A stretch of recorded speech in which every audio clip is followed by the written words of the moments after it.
அடுத்ததாக, நடிகர் கமல்ஹாசன் தயாரித்து நடித்து இயக்கியுள்ள விஸ்வரூபம் திரைப்படம் இலங்கையில் முழுமையாக தடை செய்யப்பட வேண்டும் என அங்குள்ள முஸ்லிம் அமைப்புகள் கோரியுள்ளன.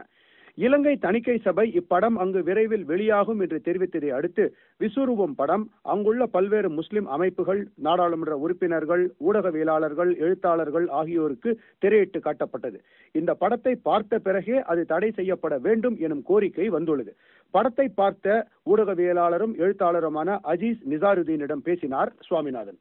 இலங்கை முஸ்லிம் மீடியா போரம் மற்றும் இஸ்லாமிய இயக்கங்கள் பிரதிநிதிகள், புத்திஜீவிகள், சுமார் ஒரு 50 உறுப்பினர்கள் நேற்று அந்த நிகழ்ச்சியிலே நாங்கள் கலந்து கொண்டோம். இந்த படம் மிகவும் தீவிரமாக முஸ்லிம்களை மிகவும் கொச்சைப்படுத்துகின்ற ஒரு இதை நான் அந்த படத்தின் மூலம் உணர்ந்தேன்.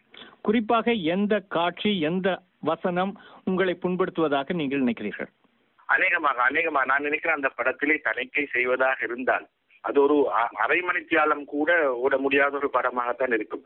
சிங்களை தீவிரவாதி, அதி தீவிரவாதியாக காட்டுகின்ற காட்சிகள் தான் அந்த படத்தில் இருக்கின்றன. ஐக்கிய ராஜ்யத்தில் அந்த திரைப்படத்தை பார்த்து வந்தவர்கள் அந்த படத்துடைய கதை களம் ஆப்கானிஸ்தானில் இருக்கிறது.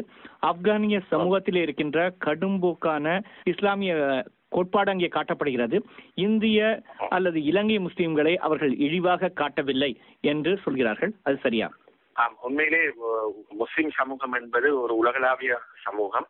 அதனை தேசங்கள், கடல்கள் ஒன்றும் பிரிக்க முடியாது. விஸ்வரூபம் திரைப்படத்திலே ஆப்கான் கருப்பொருளாக கொல்லப்பட்டிருக்கிறது. ஆப்கானிலே இந்த போராட்டம் ஏன் உருவானது என்ற கேள்விக்கு கமல்ஹாசன் அவர்கள் பதிலளிக்கவில்லை. ரஷ்யாவை விரட்டுவதற்காக ஆப்கானிஸ்தானிலே உருவாக்கப்பட்ட அந்த தீவிரவாத குழுக்கள் தான் இன்று அமெரிக்காவோடு மோதி கொண்டிருக்கின்றன. ஆனால் அந்த நாட்டு மக்களின் பிரச்சனைகள் அந்த படத்தில் பேசப்படவில்லை.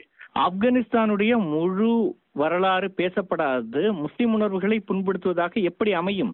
இல்ல, வெறுமனே அடிப்படை இல்லாத ஒரு விஷயத்தை இடையிலிருந்து அவர் காட்டுவது திரைக்கதை என்பதே புனைவுதானே? புனைவுதான். ஆனால் வரலாற்று ரீதியாக அந்த மக்கள் படுகின்ற அவஸ்தைகள், அந்த நாட்டிலே அமெரிக்கா போடுகின்ற குண்டுகள் சம்பந்தமாக, அந்த நாட்டிலே கொல்லப்படுகின்ற மக்கள் சம்பந்தமாக. திரைப்படம் என்பது ஆவணப்படம் இல்லை என்பது உங்களுக்கு தெரிந்திருக்கும் என்று நினைக்கிறேன். இல்ல, இது திரைப்படம் ஒரு ஆவணப்படமாகத்தான் இருக்கிறது. இந்த படத்தை நீங்கள் பார்த்தால் கூட புரிவீர்கள். இதுல எந்த கதையம்சமும் கிடையாது. இது ஒரு ஆவணப்படமாகத்தான் செல்கிறது. இது அமெரிக்காவுக்கு வக்காலத்து வாங்குகின்ற, அமெரிக்காவின் அந்த சர்வதேச போலீஸ்காரன் என்ற நிலையை உறுதிப்படுத்துகின்ற ஒரு படமாகத்தான் நாங்கள் பார்த்தோம். இல்லை, அமெரிக்காவுக்கு வக்காலத்து வாங்குகின்ற படங்கள் புதிதல்ல. பல ஹாலிவுட் படங்களில் அமெரிக்காவை காப்பாற்றுவதற்காகவே சூப்பர்மேன் போன்றவர்கள் அவதரிப்பார்கள். அதே போல அமெரிக்க படங்களில் முஸ்லிம்களுக்கு எதிரான கருத்துக்களும் பரவலாக பல படங்களில் வந்திருக்கின்றன. ஆகவே இந்த குறிப்பிட்ட படத்தை வைத்து தாக்குவது ஏன்?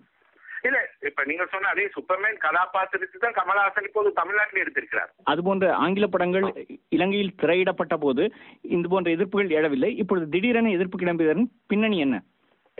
சர்வதேச ரீதியிலே இலங்கையில கூட இன்று முஸ்லிம்களுக்கு எதிரான பெரும்பான்மை சக்திகளின் எதிர்ப்பு அலைகள் எழுந்து வருகின்ற ஒரு சந்தர்ப்பத்தில் தான் அந்த படம் இலங்கைக்கு வந்திருக்கிறது.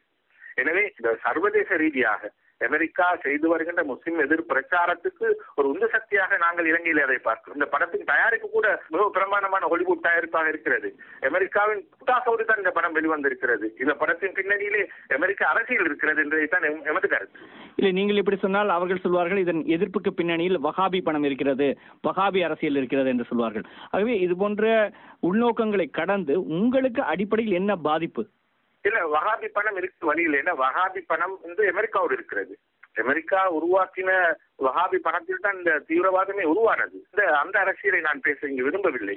ஆனால் அமெரிக்காவின் அந்த சர்வதேச போலீஸ்காரன் என்ற நிலையை ஸ்திரப்படுத்திக் கொள்கின்ற ஒரு பிரச்சார ஊடகமாகத்தான் இந்த திரைப்படத்தை நான் பார்க்கிறேன். நேற்றைக்கு இந்த படத்தை 50 பேர் பார்த்தார்கள் என்று நீங்கள் சொல்வீர்கள். அதில் யாராவது கருத்து சுதந்திரம் போன்ற காரணங்களுக்காக இந்த படத்தை வெளியிட வேண்டும் என்று சொன்னார்களா, அல்லது அனைவரும் ஒரு மனதாக இந்த படத்திற்கு எதிர்ப்பு தெரிவித்தார்களா? யாருமே மாற்று கருத்து கொள்ளவில்லை.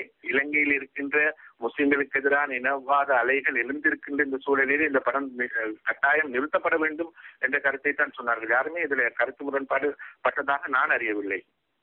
இலங்கையில் உள்ள எழுத்தாளரும் ஊடகவியலாளருமான அஜீஸ் நிசாருதீனுடன் உரையாடியவர் சுவாமிநாதன்.